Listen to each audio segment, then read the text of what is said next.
Admission of partner, ठीक। और हमारा ये इसमें ट्रीटमेंट एडजस्टमेंट कौन सी है, ये ट्रीटमेंट है, ट्रीटमेंट नंबर 3 कौन सी है, रीवैल्यूएशन ऑफ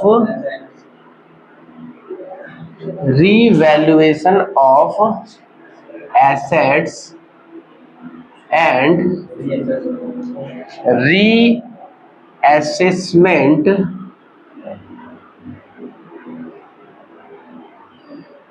ऑफ लायबिलिटीज।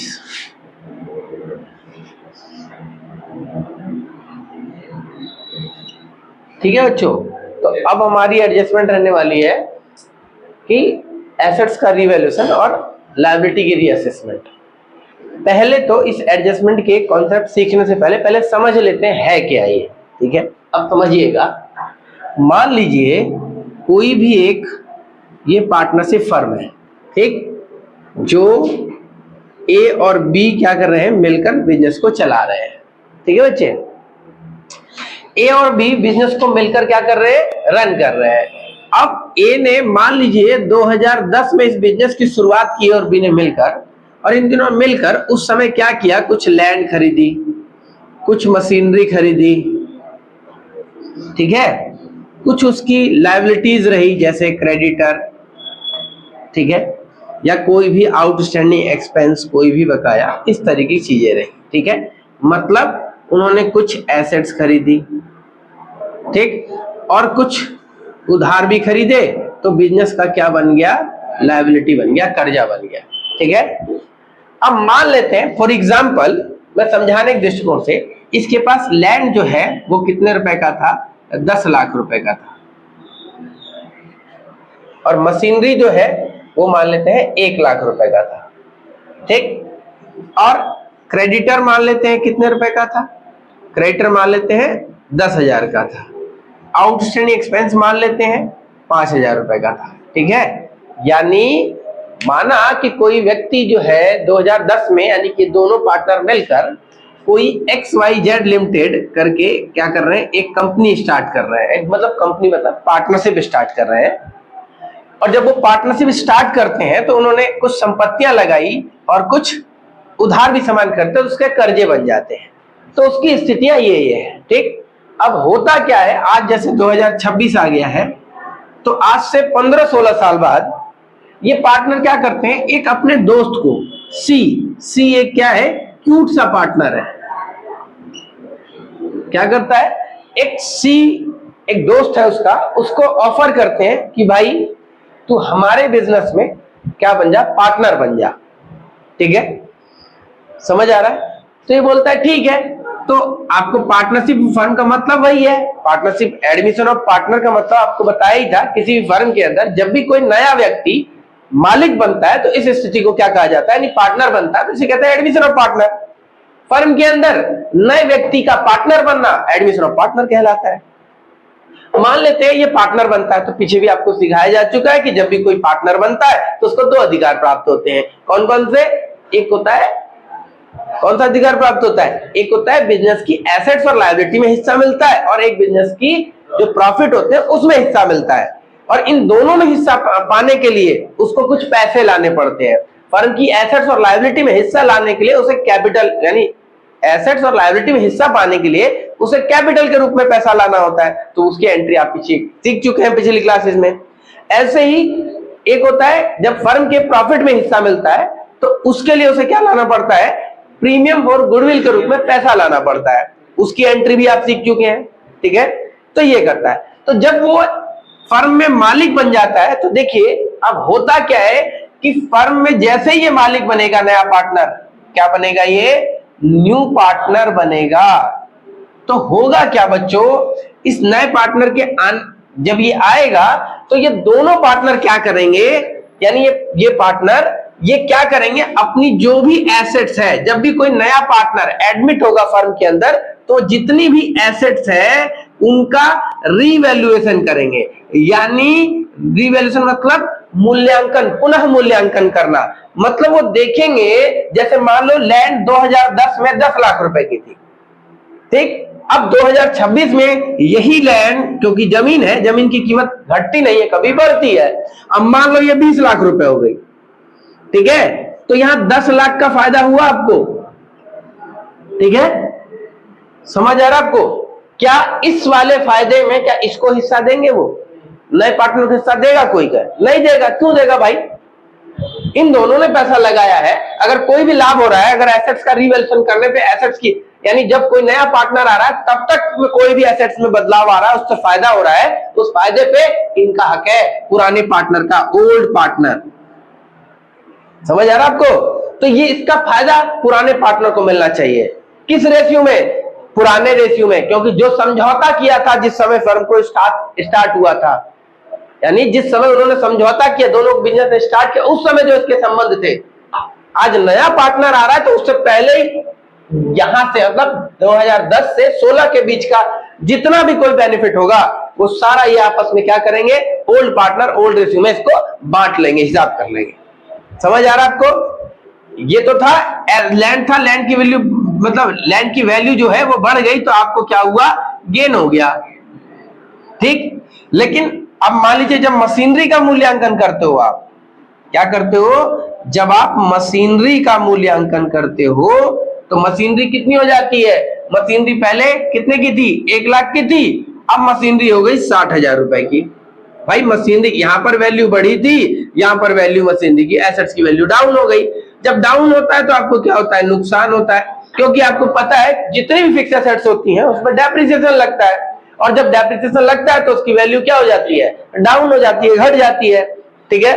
तो जब डाउन हो जाती है तो कितनी हो जाएगी वैल्यू? मान ली 60 हो गई, तो ये जो लॉस हुआ इनको 40,000 रुपए का, इस लॉस को कौन बियर करेगा? ओल्ड पार्टनर ही बियर करेंगे। ये आते ही थोड़ी ना लॉस बियर करेगा, ये थोड़ी ना बोलेगा भैया जैसे आप फायदा बांट रहे हो वैसे लॉस भी बांटो, तो बोलता है ठीक है भाई।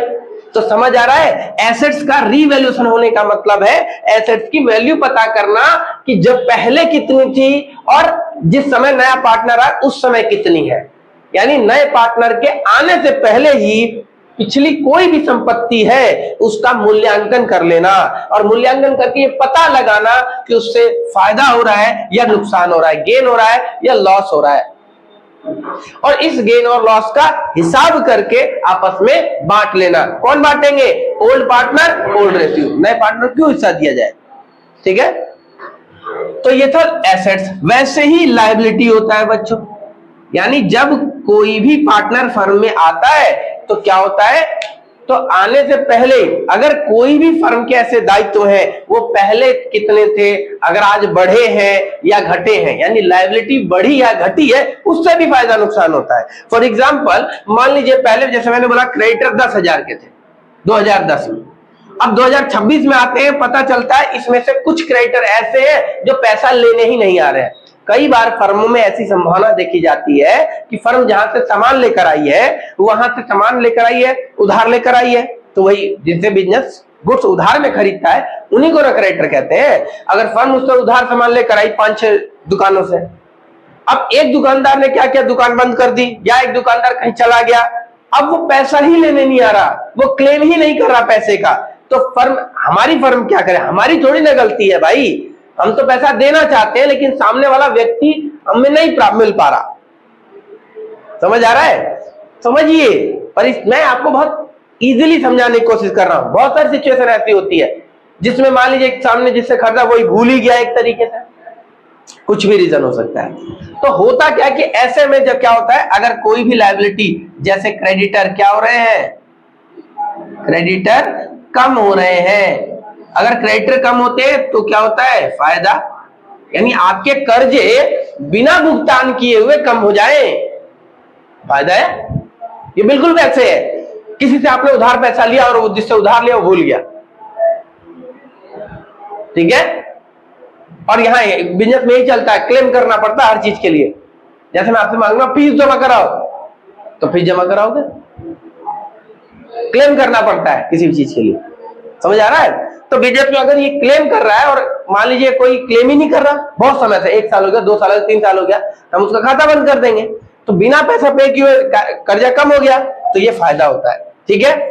ऐसे ही अगर मान लो कोई आउटस्टैंडिंग एक्सपेंस 5,000 रुपए था, ठीक है, ठीक, अब मान लेते हैं कुछ 1000 रुपए का और कर्जा रहा हो हमारा, मान लीजिए कुछ चीज से हमने काम कराया था, ठीक है, लेकिन हम उसे लिखना भूल गए थे, यानी 2010 में 5000 रुपए नहीं बल्कि 6000 रुपए बाकी रहा होगा, ठीक है। तो 1000 का जो हमारा कर्जा बाकी था वो हम लिखना भूल गए, हम भूल गए हमारे रिकॉर्ड से।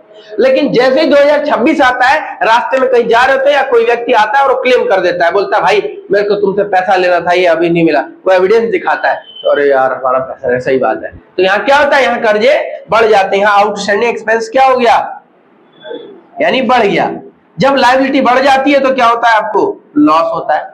तो इस लॉस और फायदे को भी क्या करते हैं, यानी ये दोनों ही चीज, चाहे वो फायदा हो चाहे वो नुकसान हो, इसे ओल्ड पार्टनर किस में बांटेंगे, ओल्ड पार्टनर ओल्ड रेशियो में बांटा करेंगे इसे। आ रहा है बात समझ में क्या हो रहा है। तो इसी काम को तो समझ आया, revaluation of assets and reassessment liability का मतलब ये हुआ कि बिजनेस की कोई भी संपत्तियां हैं, जब कोई नया पार्टनर फर्म में प्रवेश करेगा उस समय एसेट्स और लायबिलिटी, एसेट्स का रीवैल्यूएशन, लायबिलिटी का रीअसेसमेंट, असेसमेंट, समझ आ रहा है, पता लगाना क्या क्या है, ऐसे हिसाब करना। तो ये दोनों से, इन दोनों की वजह से, यानी एसेट्स के बढ़ने की वजह से फायदा, एसेट्स के घटने की वजह से नुकसान, और लायबिलिटी के घटने की वजह से फायदा और लायबिलिटी के बढ़ने की वजह से नुकसान। तो ओवरऑल इसका हिसाब निकाल लेंगे, टोटल कर लेंगे कि लायबिलिटी बढ़ी है, ये संपत्ति इतनी बड़ी, इतने इसमें फायदा नुकसान, लायबिलिटी में फायदा नुकसान, कैपिटल में फायदा मतलब इस तरीके से टोटल करके क्या कर लेंगे। अगर ओवरऑल फायदा हो रहा है तो ओल्ड पार्टनर ओल्ड रेशियो में बांट लेंगे, और अगर नुकसान हो रहा है तो ओल्ड पार्टनर ओल्ड रेशियो में बांट लेंगे। तो क्लियर हो रहा है revaluation of assets and reassessment of liability क्यों की जाती है। मतलब कोई भी संपत्ति का हिसाब किताब करके कि फायदा नुकसान हो रहा है तो फायदे नुकसान को पुराने पार्टनर पुराने रेशियो में बांट लेंगे। हाँ, आज जब नया पार्टनर आ जाएगा तो आज के बाद से संपत्ति में कोई भी बदलाव आएगा, मान लीजिए 2026 के बाद 30 में अगर कोई नया पार्टनर फिर आ जाता है एक और, तो अब ये जो नया वाला था, जो 2026 में नया था, अब तो पुराना हो गया वो, तो अब फर्म की संपत्ति में कोई फायदा नुकसान होगा तो उसको भी मिलेगा। समझ आ रहा है आपको। तो क्लियर हो रही है बात, चलिएगा। तो इसी के हिसाब किताब के लिए एक खाता बनाया जाता है जिसे हम क्या बोलते हैं, रीवैल्यूएशन अकाउंट। समझ आ रही है बात। तो रीवैल्यूएशन अकाउंट हिंदी में इसे बोलते हैं पुनः मूल्यांकन खाता, पुनः मूल्यांकन खाता।